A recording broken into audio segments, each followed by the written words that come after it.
cerwch lawr i San Steffan a fe welwch chi bod dim hawl gyda nhw. Dim hawl gyda nhw, wrth gwrs, i benderfynu drosto ni.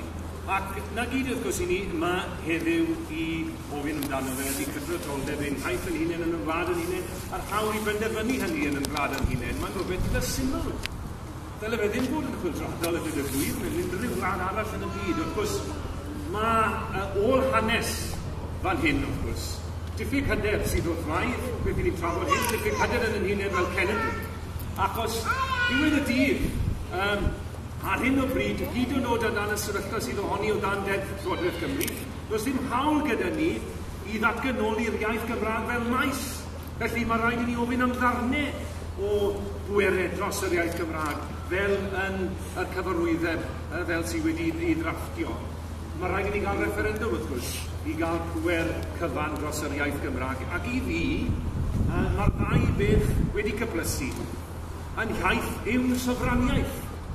Oni bai yn bod ni'n mynnu cyfartalrwydd i'n iaith y diwylliant yn ymwneud yn hunain, does dim modd symud mlaen i ddemocratiaeth llawn.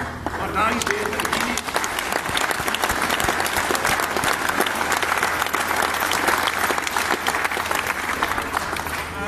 Hynny yw neges syml sydd gyda ni fan hyn wrth gwrs ar gyfer yn democratiaeth ni yng Nghymru, nid dall ei gellir gwell.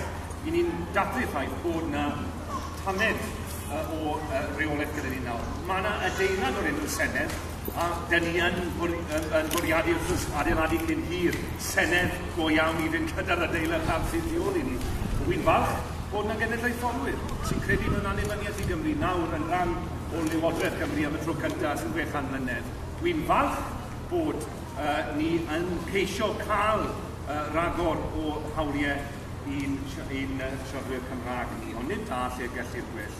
A dweud y gwir, da ni yn genedl hunafol, ond da ni'n genedl sydd yn dioddau o hyd o ddiffyg hyder. Mae'n iaith ni wedi cael ei wahardd dros y canrifoedd. Mae wedi cael ei wahardd yn ysgolion ni, mae wedi cael ei wahardd yn ein trefi, yn maes trefi ni. Mae yna hanesydd tu ôl i fi sy'n gallu cadarnhau hynny. Mae wedi cael ei wahardd ar hyd yn oes.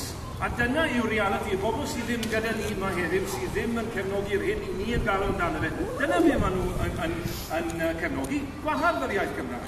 Gwahardd siaradwyr Cymraeg, rhag ddefnyddio yr iaith Gymraeg yn naturiol fel rhan o bywydau nhw. Mae 77% o bobl Cymru yn gweithio yn y sector preifat. Oedden ni'n gweud bod yna ddim hawl gyda nhw i fyw i bywyd nhw trwy gyfrwng i iaith. Dwi ddim yn gallu deall pam bod unrhyw un sydd yn credu yn cenedligrwydd y Cymru yn gallu dal i gefnogi'r ddadl yna.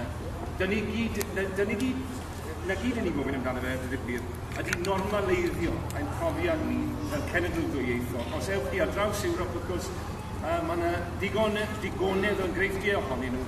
Na gyd i ni nawr yn gofyn amdano fe yn yr 11th ganrif ar 20 ar ôl 1600 o flynyddoedd a mwy o fodolaeth i'r genedl hon. Dyn ni am ymuno ar oes fodern, dim mwy a dim llai.